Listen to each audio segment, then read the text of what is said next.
This is Dennis Blevins with Coach the Bible. That's coachthebible.com. And today we're doing some training with Ivan Olin, who has been an elder at Crossroads Church here in Vancouver. And Ivan, thanks so much for coming on and going over this training together with us today. Thank you, Dennis. I appreciate it. Yeah, we've been friends for quite a while. And Ivan, you were telling me kind of in your 20s that you took some classes and you were very enthusiastic about the classes. Why don't you tell us what happened as a result of all that? Yeah, I was taking classes and I love them on discipleship at Multnomah, and I would bring all of my youth.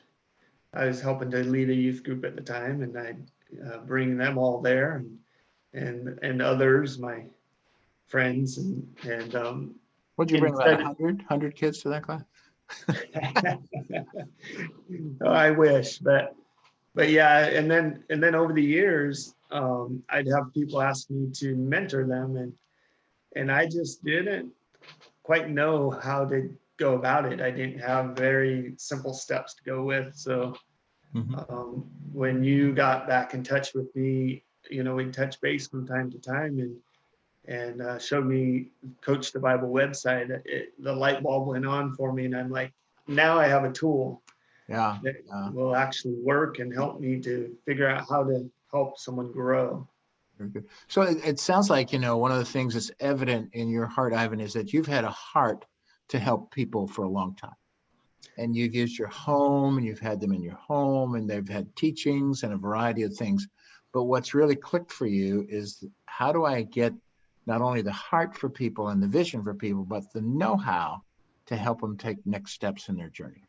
Yeah, exactly. I have a title volunteering at our youth group of coach for the leaders. And even there, I wasn't quite sure what to do other than hope they watch me and learn, as I follow Jesus, may they follow me. So with Coach the Bible, now I have a vision that I can help each leader find out where they are in their walk, and then how to grow. And then ultimately for the students, when they come in sixth grade, I see a pathway for them to grow to maturity. And, once they graduate the youth group in high school. Beautiful. So that's kind of the vision. And we want to see these kiddos coming through high school, growing maturity.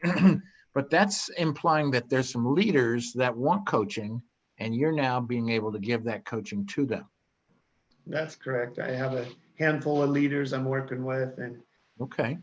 Well, let's take, it seems like in our spiritual maturity, Yeah, I was Coach the Bible gives me a tool to assess where each one of them is at personally at this time in their life, and it helps to adapt how to walk with them, alongside them.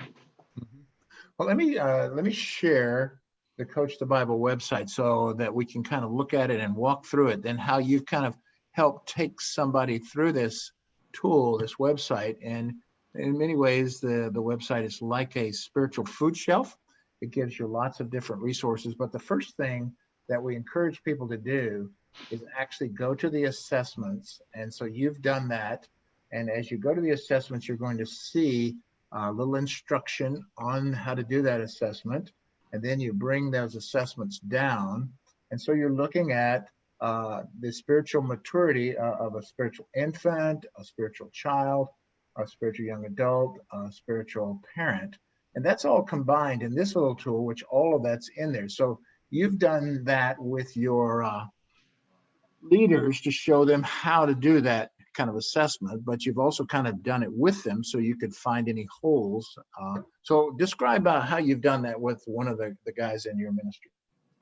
So with Joe, the way I've done it is I would, if you go through the assessment, and in the infant area is where we started out with Joe, and we watched the video together, which is very helpful, so that it explains what a spiritual infant is. And as you go down the page, you have the stages of spiritual maturity, and as it says right there, on a spiritual infant, they need guidance.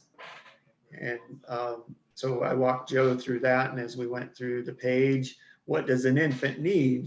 Just like in real life, they can't feed themselves, but they need food. So they need somebody to feed them and help them to grow physically. Same thing, an infant needs spiritual food, it shows there. They need love and they need protection. And that's what I've seen in our youth group and even at our church, a large church. People come in and they want to be loved.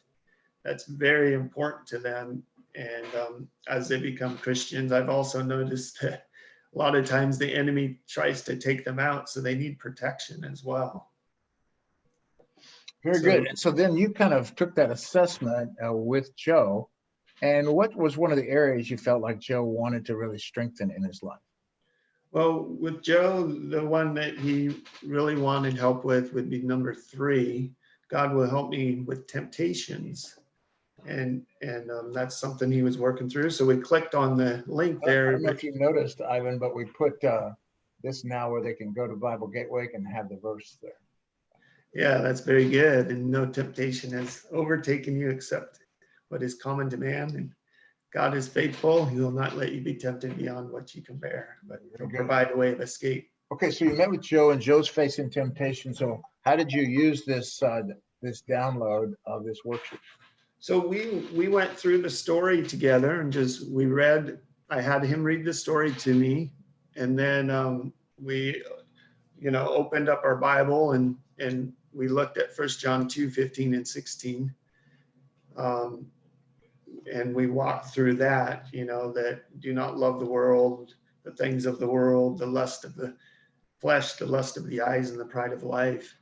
And it really, the way it says right there, it's summarized by the desire to indulge, desire to possess, and then desire to impress. And we kind of walked through that. And then we went down to 1 Corinthians 10:13 and went into the discovery and discussion together.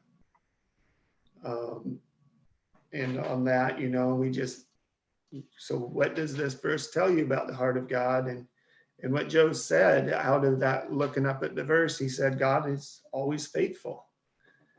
And then how do you feel when you know that your temptations are experienced by every one of us, all of us? And for him, he said, it really helps him not to feel lonely, like isolated, like he's all alone in this, but there's others who struggle with him as well. And then we talked about which temptation he struggles with most and worked through some of that. And then what does this verse tell you about solutions to overcome? And what he told me was actually putting the word into practice, like it says to look for the way of escape in 1 Corinthians 10:13. Is it in James that talks about to flee? And, the different stories of the Bible, we talked about that, how Joseph ran out the door. So then you took him into the accountability. And so what were some of the final action steps you could see him taking? Well, what steps can you take first and find out what, the way that God made you to overcome? And for him, like I told him, for me, like a temptation could be to go in the wrong places on the internet. So I never sleep with the phone in my bedroom. I charge it out in the living room. And so to remove it from you is an action step that he was saying. And then also we walked through Matthew 4:4, right? How did Jesus deal with temptation? And when Satan tempted him to make bread when he was fasting in the desert for 40 days, and Jesus said, man does not live on bread alone, but on every word that comes from the mouth of God. So I showed Joe that Jesus used the word to fight temptation. And then I asked him, how can you apply that in your life this week, the last question.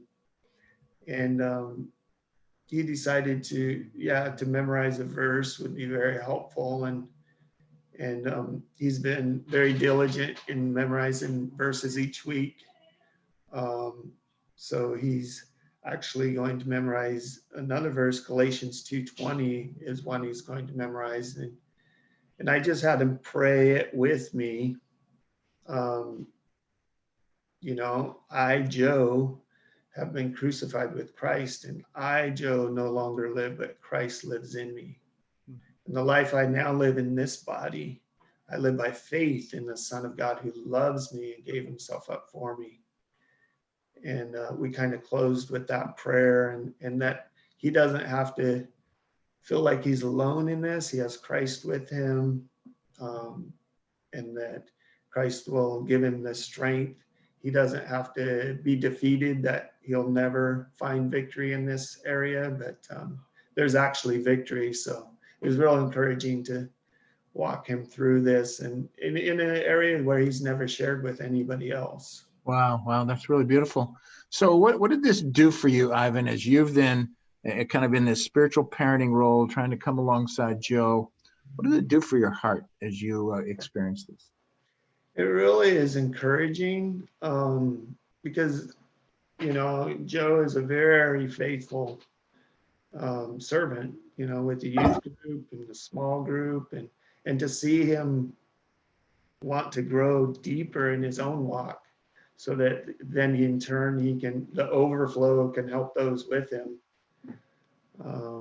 Yeah, and it's kind of like a farmer. I grew up on a farm, right? And you plant the seeds and you work with them and you meet one on one with the Bible between you, and you just patiently, like Galatians 6:9 and 10 says, let us not grow weary in doing good, for at a proper time we'll reap a harvest if we do not give up.